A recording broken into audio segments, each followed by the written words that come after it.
Telugu associations ఉన్నాయి, Singapore Telugu సమాజం, తర్వాత తెలంగాణ కల్చరల్ సొసైటీ, తర్వాత టాస్ అని టుగెదర్ ఆల్ సింగపూర్ అని, ఇట్లా వీళ్ళు 3 సంవత్సరాలుగా ఉన్నా కూడా వీళ్ళు వాళ్ళని పిలుస్తారు, వాళ్ళు వీళ్ళని పిలుస్తారు, కలిసిమెలిసిగా ఉంటారండి.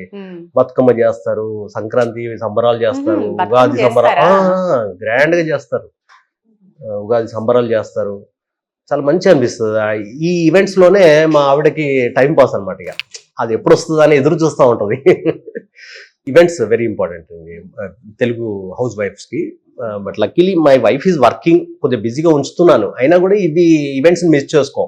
ప్రతి ఈవెంట్ లో మేము కనబడతాం. మీరు ఎక్కడ చూసినా కూడా నందు, లావణ్య అంటే ఖచ్చితంగా ఉంటారు వాళ్ళు. మన తెలుగు పండుగలు ప్రతి ఒక్కటి అక్కడ ప్రతి ఒక్కటి చేస్తారు, ప్రతి ఒక్కటి.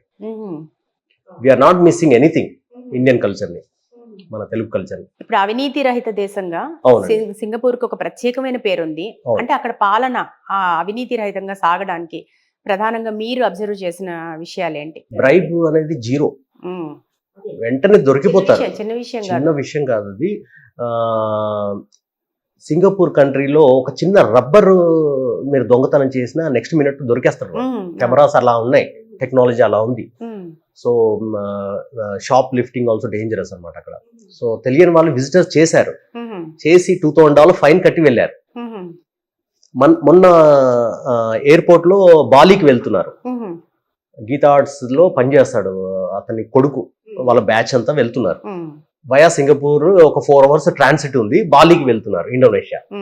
ఆ టైంలో వారికి ఏదో షాపింగ్ చేస్తుంటే ఏదో పర్స్ దొరికింది. పర్స్ దొరికితే అతను ఆ షాప్ వాళ్ళకి ఇవ్వకుండా జేబులో పెట్టుకున్నాడు. కెమెరాలు చూసేసి పట్టేసింది అతన్ని. పట్టేసి డైరెక్ట్ గా అరెస్ట్ చేసేసారు. అతను ఫోన్ చేసి నన్ను, ప్లీజ్ మీరు పిఆర్ కదా వెళ్ళండి, ట్రై చేయండి రిలీజ్ చేయడానికి అని నన్ను అడిగాడు. నేను ఆల్రెడీ ఒకసారి లాస్ట్ టైం ఒక ఫ్యామిలీ తెలిసిన వాళ్ళు సెంటోసాకు వెళ్తే ఒక చిన్న పాప నా అన్న కూతురులాగా ఉన్నావు అని చెప్పేసి ఇట్లా చెంపలు పట్టుకున్నాడు. పట్టుకోవడం వలన ఆ తల్లి, ఆ పాప వాళ్ళ అమ్మ కేసు పెట్టింది. నీ అన్న కూతురులాగా ఉండడం ఏంటి, నీ అన్న నన్ను పెళ్లి చేసుకున్నాడా లేకపోతే ఆయన ఉంచుకున్నాడా, నన్ను ఎట్లా పుట్టుతుంది అని ఆ రకంగా ఆమె మనమేదో ముద్దుగా పిలుస్తాం, అట్లా జస్ట్ చీక్స్ టచ్ చేసినందుకు ఆ అమ్మాయి కేసు పెట్టింది తెలిసిన వాడు. సో వాళ్ళు అరెస్ట్ చేసేసారు. ఆయన ఇక్కడ పెద్ద బిగ్ షాట్ ఏడుస్తున్నాడు, ఎలా నందు హెల్ప్ మీ అని.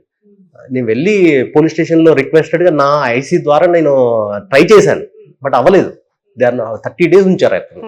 తర్వాత మళ్ళీ లాయర్ని బుక్ చేసుకుని రిలీజ్ చేశారు. సో దాని వల్ల నాకు కొద్దిగా బ్యాడ్ రిమార్క్ ఉంది, నేను ఆల్రెడీ రిక్వెస్ట్ చేశానని. సో మళ్ళీ ఈ అబ్బాయి పిలిచాడు కదా అని వెళ్ళాలంటే నాకు కొద్దిగా ఇబ్బంది అనిపించింది. ఎందుకంటే నాకు నా సిస్టర్ బ్రదర్కే, నా బావగారికి అక్కగారికి ఇద్దరికి రిజెక్ట్ అయిపోయింది సింగపూర్ వీసా. ఎందుకు అయిందంటే నాకు ఈ రిమార్క్ ఉంది. సో అంత పర్టికులర్ గా ఉంటారు. చాలా. నేను నాగవంశీకి ప్రొడ్యూసర్ కి అప్లై చేసినప్పుడు అప్రూవ్ అయిందండి. వైజాగ్ రాంబాబు అని ఉన్నారు, DB5 అతను, అతనికి రిజెక్ట్ అయిపోయింది. ఏంటి వాళ్ళిద్దరు కలిసి వద్దామని అనుకున్నారు సింగపూర్కి. సో నేను మళ్ళీ ట్రై చేస్తే నాకు తెలిసిపోయింది, యువర్ ఆల్రెడీ అప్లైడ్ అంటే రిక్వెస్ట్ చేశాను కదా రిలీజ్ చేయడానికి. సో అది నాకు ఎఫెక్ట్ పడింది, బ్యాడ్ రిమార్క్ గా వాళ్ళు నన్ను బ్లాక్ లిస్ట్ చేశారు. సో ఇప్పుడు పర్లేదు, ఇప్పుడు అంతా అవుట్ ఆఫ్ డేంజర్. బట్ ఏంటంటే ఇంకా next time I don't want take risk అనమాట. సో అదొకటి. సో అట్లా వాళ్ళు వెళ్ళినప్పుడు అరెస్ట్ అయ్యేంత డేంజరస్ ఉంది అని చెప్తున్నాను నేను. చాలా స్ట్రిక్ట్. ఒక చిన్న ఐటమ్ నీకు దొరికినా కూడా నువ్వు వెంటనే గవర్నమెంట్ కి ఇచ్చేసేయాలి, పోలీసులకు ఇచ్చేయాలి. కానీ ఎట్లా తెలుసుకుంటారు వీళ్ళు రాబరీ కావచ్చు ఇదంతా అంతా ఎట్లా అర్థం, అంటే ఇమీడియట్ గా catch out? Already security people will monitoring so many cameras కదండి, ఈజీగా పట్టేస్తారు, వెంటనే వచ్చేస్తారు. ఇప్పుడు నన్ను ఒక 5-10 years బ్యాక్ నేను క్రాస్ చేసినప్పుడు గ్రీన్ లైట్ క్రాస్ చేసినప్పుడు అప్పుడు పట్టేశారని చెప్పాను కదా, అది కూడా కెమెరాలో చూసి వెంటనే ఇమ్మీడియట్ గా వచ్చి నన్ను ఫైన్ చేయడం జరిగింది. So they are always observing where we are going, where everything monitoring. ఆ 60 lakhs పీపుల్ అందరూ మానిటరింగ్ అనమాట. మానిటరింగ్ ఉంది కాబట్టి ఎంత ధైర్యం చేయరు ఎవరు ఒక అమ్మాయిని కూడా టచ్ చేయలేరు. అర్ధరాత్రి తిరుగుతూ ఉంటారు అమ్మాయి ధైర్యంగా. ఈ ఒక్క విషయంలో Singapore best country in the world అని చెప్తాను. షూర్. ఒకటే అని కాదు, చాలా విషయాల్లో మనకి cleaning, yes ma'am, clean and green కావచ్చు, ఇప్పుడు మీరు చెప్తున్న విషయాలు కావచ్చు. మీకు ఏమైనా అంటే అడ్మినిస్ట్రేటర్స్ తోటి కానీ, మీకు పొలిటీషియన్స్ తో కానీ అక్కడ మీకు రిలేషన్స్ ఎట్లా ఉన్నాయి? లేదు, పరిచయాలు ఏముండేవాడి పెద్దగా. ఎవరైనా ఇక్కడి నుంచి వస్తేనే నేను మా అన్నయ్య గారి ఫ్రెండ్స్ ద్వారా కలిశాను. మొన్న 3 months బ్యాక్ రేవంత్ రెడ్డి గారు వచ్చారు, సీఎం. సో వస్తే కార్డియల్ గా నేను కలవడం జరిగింది విత్ అపాయింట్మెంట్. అలా నాకు ఓకే, ఇక్కడ పొలిటీషియన్స్ అక్కడ వచ్చినప్పుడు మీరు కలుస్తుంటారు? నేను కలుస్తూ ఉంటాను. నేను పర్సనల్ గా వాళ్ళకి మెసేజ్ పెడతాను ఒకవేళ ఉంటే, లేదంటే మా అన్నయ్య గారికి పరిచయం ఉన్న వాళ్ళు కాబట్టి ఈజీగా కలవడం జరుగుతుంది. చిరంజీవి గారు వచ్చినప్పుడు కలిశాను అన్నయ్య ద్వారానే. తర్వాత సీఎం రేవంత్ రెడ్డి గారిని కలిశాను, చంద్రబాబు గారిని కలిశాను. ఇలా అందరినీ కలవడానికి నాకైతే అక్కడ ఇబ్బంది ఏం లేదు.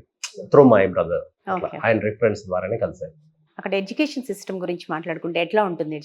Education system is very costly అండి.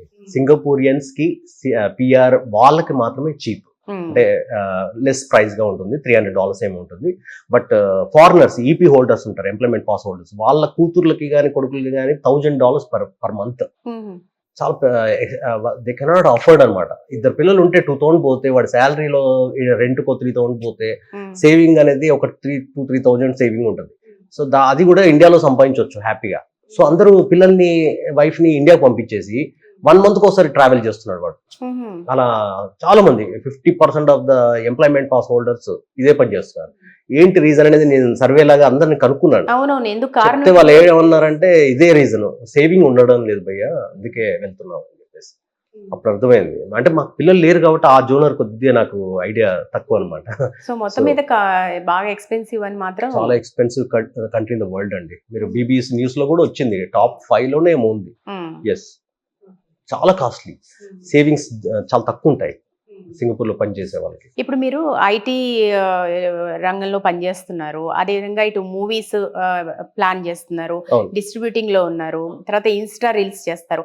ఇవన్నిటికీ టైం ఎట్లా మేనేజ్ అవుతుంది? అంటే ఎంతో పంక్చువల్ గా ఉంటే తప్ప ఒక్క పని చేయాలంటేనే మనకు ఒక టైం సరిపోవట్లే ఈ రోజుల్లో. అండ్ ట్రావెలింగ్, మళ్ళీ అక్కడ నుంచి మీరు సింగపూర్ నుంచి ఇండియాకి రావాల్సి ఉంటుంది. అండ్ రకరకాల పనులు కదా, వీటికి ఒకదానికి ఒకటి కోఆర్డినేషన్ ఎట్లా సాధ్యం? యాక్చువల్గా నా వర్క్ స్టైల్, నా వర్క్ లైఫ్ బ్యాలెన్స్ ని ఎలా చేసుకుంటానంటే, ఇప్పటి వరకు 20 years నుంచి నేను సాటర్డే సండే వర్క్ చేయలేదు. చేయమని అడిగినా కూడా నేను జాబ్ అయినా వదులుకుంటాను, కానీ నా వల్ల కాదు. ఎందుకని? ఏంటంటే నాకు I want leave my life happily. Saturday Sunday నేను ఫ్యామిలీతో ఉండాలనేది ఒక కోరిక. ఫ్యామిలీకి పెట్టేసుకున్నాను. కొన్ని జాబ్స్ కూడా వదులుకున్నాను. ఫ్రైడే మాత్రం ఖచ్చితంగా సీరియస్ చేస్తాను, ఖచ్చితంగా చేస్తాను. బట్ నాకు కూడా 8:30 తర్వాత ఉండడం ఇష్టం ఉండదు. ఆఫీస్ లో 7:30కే వెళ్ళిపోతానండి. అట్లా ఉండడం వల్లనే నేను 45 years అయినా కూడా ఐఎమ్ లుకింగ్ లైక్ 36. అది నా సీక్రెట్ ఆఫ్ మై ఏజ్. అంటే 36 కానీ మీరు కన్ఫర్మ్ చేస్తున్నారా? అందరూ అంటున్నారు మరి, అందుకనా మై ఇన్స్టాలో చెప్తుంటారు 45 అని షాక్ అవుతూ ఉంటారు అనమాట. మొన్న బర్త్డే 10th March జరిగింది. అప్పుడు సెలబ్రిటీస్ పంపించినప్పుడు నేను అది అప్లోడ్ చేసుకున్నాను. వాట్ ఈస్ యువర్ ఏజ్ అని ఆఫ్లైన్ లో అడిగితే చెప్పడం జరిగింది. మాక్సిమం పీపుల్ దే థాట్ 36 అని అనుకున్నారంట.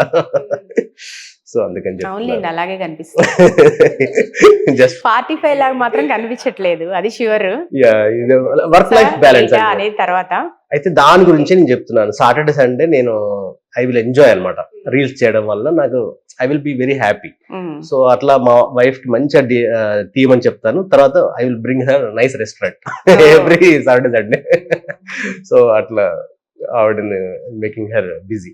మీ హాబీస్ అంటే మీరే జనరల్ హాబీస్ ఏంటి? Hobbies I like badminton, swimming, gym చేస్తాను డైలీ. మా కాండోమినియం లోనే ఉంటుంది, చేస్తాను. ప్రతి మూవీ చూస్తాను. సింగపూర్ లో వచ్చిన ప్రతి మూవీ సపోర్ట్ చేస్తాను. ఎందుకంటే నేను యాజ్ అ డిస్ట్రిబ్యూటర్ గా నా మూవీ చూడట్లేదని బాధపడ్డాను కాబట్టి వచ్చి వేరే మా ఫ్రెండ్స్ ఎవరైనా డిస్ట్రిబ్యూట్ చేసినా కూడా ప్రతి మూవీ చూసి me and my wife will support. ఆ యాంగిల్ లో అన్నమాట. అది ఒక పిచ్ అనమాట అనుకోండి. ప్రతి మూవీ కొన్ని ఇయర్స్ నుంచి చూస్తున్నాను. సో మేము ప్రతిరోజు ఫస్ట్ డే ఫస్ట్ షో వీళ్ళిద్దరు కపుల్ ఉంటారు అనేది ఒక పేరు ఉంది ఆడ. మూవీ ఎలా ఉన్నా కానీ, ఎలా ఉన్నా సరే అండి వెళ్తాం షూర్ గా. మీరు సామాజిక బాధ్యతగా అనుకుంటున్నారు. అంతే, నేను డిస్ట్రిబ్యూటర్ కాబట్టి నాకు ఆ బాధ తెలుసు అనమాట వాడిది. అందుకని షూర్ గా వాచ్ చేస్తాను. అదొకటి హాబీ. వీకెండ్ ఏదైనా మంచి రెస్టారెంట్ లో భోజనం చేయడం అదొక టైం పాస్ మాకు. సో కిడ్స్ లేరు కాబట్టి I will make her busy in different genres. So upcoming ఇన్స్టాలో అప్కమింగ్ రీల్స్ ఎలాంటివి రాబోతున్నాయి? ఏదన్నా మేము డిఫరెంట్ గా చూడొచ్చా? యాక్చువల్లీ సురేఖతో చేయడం ఆపేశానండి. అంటే ఆవిడ బిజీ అయిపోయింది, షీఈ్ లుకింగ్ ఫర్ జాబ్ అని చెప్పింది. సో హస్బెండ్ కూడా ఇక చాలే, ఆల్రెడీ చేశారు బాగానే ఉంది, సో జాబ్ వెతుకో అని అన్నారంట. So she's not doing with me. Maybe I will request. But ఎందుకని సక్సెస్ఫుల్ ఫెయిర్ కదా, పేరు అదే అంటున్నాను, ఇంత దూరం వచ్చి మళ్ళీ ఎందుకమ్మా నువ్వు వెనక్కి వెళ్ళడము, నేను మాట్లాడతాను వినయ్ బాబుతో అంటే, లేదు లేదు నాకు కూడా ఐ వాంట్ ఇండిపెండెంట్, ఒక జాబ్ కావాలి, దీని మీద ఇన్కమ్ ఏమి రావడం లేదు నాకు. సో ఓకే, నో ఇష్యూస్, డబ్బు ఏముంది వస్తుంది, ఇంకొక మానిటైజ్ అవుతూ వచ్చేస్తుంది అని చెప్పినా కూడా వినట్లేదు. But I will find one nice co-star with your wife support తో, ఆవిడ అప్రూవ్ చేసిన అమ్మాయితో చేస్తాను. సో నందు గారు, మీరు ఐటీ కంపెనీ రన్ చేస్తున్నారు, అంటే వర్కింగ్ కాకుండా మీరు ఒక కంపెనీ కూడా మీరు హోల్డ్ 2010 నుంచి ఉంది లైవ్ గా. సో దాని డీటెయిల్స్ ఏంటి? ప్రెసెంట్లీ యాక్చువల్లీ ఒక 5 years బ్యాక్ వరకు, కరోనా ముందు వరకు ప్రాజెక్ట్స్ ఉన్నాయి. ఇప్పుడు ప్రెసెంట్స్ లేవండి, ప్రాజెక్ట్ ఏం లేవు. బట్ లైవ్ గా ఉంచడానికి $8,000 ఖర్చు అవుతుంది. అంటే ఒక company live, own company. Partners ఉన్నారా, ఓన్లీ మీరే? నేనే alone, I'm the director for that company. నా పేరు మీదనే ఉంది ప్రెసెంట్. సో నువ్వు ఆపరేట్ చేయకుండా చేసినా you have to pay auditing fees, rental. So అలా మనం ఒక per year $8,000 spending to keep live my company. So once project వస్తుందనే నమ్మకంతో చేస్తున్నాను ఇదంతా. సో ఐఎమ్ ట్రయింగ్ అండి, ఐఎమ్ ట్రయింగ్ మంచి మంచి ప్రాజెక్ట్స్ ట్రై చేస్తున్నాను. కాగ్నిజెంట్, క్యాప్జెమిని నేను అడిగాను. సో వన్స్ వాళ్ళకి ఈపీ కోటా లేనప్పుడు, ఎంప్లాయ్మెంట్ పాస్ కోటా లేనప్పుడు నన్ను నా కంపెనీ ద్వారా చేస్తారు బిల్డింగ్. అట్లయినా చాలు నాకు, I'm going to do. So అది ఫర్ ఎవర్ ఉంటుంది. నేను సింగపూర్లో ఉన్నాను రోజు. నందు గారు, మీరు ఇంత సక్సెస్ అయిన తర్వాత, హీరో కావచ్చు, ఇన్స్టా స్టార్ కావచ్చు, ఫ్యామిలీ నుంచి ఎట్లాంటి రెస్పాన్స్ ఉంది? ఎట్లా ఫీల్ అవుతున్నారు ఫ్యామిలీ మెంబర్స్? హ్యాపీయా? ఫ్యామిలీ అంటే గనక మా మదర్ సపోర్ట్ ఫస్ట్ నుంచి, ఆవిడ చాలా బాగా సపోర్ట్ చేసేది. నా అక్క బావ కూడా ఏంటి వీడు ఇలా చేస్తున్నాడు, నువ్వేనా చెప్పు మమ్మీ అన్న రోజులు కూడా ఉన్నాయి మా అక్కని. ఇక లావణ్య, నా వైఫ్ వాళ్ళ మమ్మీ డాడీకి అయితే అసలు ఇష్టం లేదు, ససేమిరా ఇష్టం లేదు. కాకపోతే ఒక 1 month బ్యాక్, 2 months బ్యాక్ మేము యూఎస్ఏ వెళ్ళాం. అక్కడ స్నో చూసినప్పుడు మా మామయ్య, నా ఫాలోవర్స్ అన్ని తెలుసు అనమాట ఆయనకి, నా ఫేమ్ తెలిసి, ఒక రీల్ చేసుకుంటే బాగుంటుందేమో ఇక్కడ నందు తీయనా అని చెప్పేసి ఆయన తీశాడు. అప్పుడు వెరీ హ్యాపీ నాకు. అసలు మామయ్యకి అసలు నచ్చదు, ఆయన తీసాడని చాలా ఆనందపడ్డాను. సో ఇప్పుడు ఎవ్రీబడి సపోర్టింగ్ అండి. ఈవెన్ అక్క బావ కూడా ప్లీజ్ ఇక నువ్వు ఆల్రెడీ దిగావు, కంటిన్యూ అంటున్నారు. మొత్తానికి వాళ్ళని మార్చేశారు. ఎస్, నేను మార్చేసినట్టే. అసలు వరంగల్లో మీరు పుట్టిన ప్రదేశంలో అక్కడ వాళ్ళ ఎక్స్పీరియన్స్ అంటే వాళ్ళు ఎట్లా రియాక్ట్ అవుతున్నారు? దే ఆర్ ఫీలింగ్ ప్రౌడ్ అండి. మా అన్నయ్య కూడా, ఆనంద్ భాస్కర్ అన్నయ్య కూడా చాలా హ్యాపీగా ఫీల్ అవుతున్నాడు. చాలా మందికి చెప్పారు కూడా, వీడు అప్కమింగ్ స్టార్, చాలా కష్టపడి పైకి వచ్చాడు, సో ఈ సినిమా హిట్ అవుతే వాడి లైఫ్ బాగుంటది అని చెప్తుండే అనమాట చాలా మందికి. సో చాలా మంది వెయిట్ చేస్తున్నారు నా సక్సెస్ గురించి, ఇంకా మూవీ సక్సెస్ గురించి. ఐఎమ్ వెయిటింగ్ ఫర్ దట్ అండి. సో డెఫినెట్ గా మీ మూవీ గ్రాండ్ సక్సెస్ అవ్వాలి, అలాగే మిమ్మల్ని మేము తెలుగు తెర పైన కూడా చూడాలి. అది నా డ్రీమ్, తెలుగులో చేయాలని.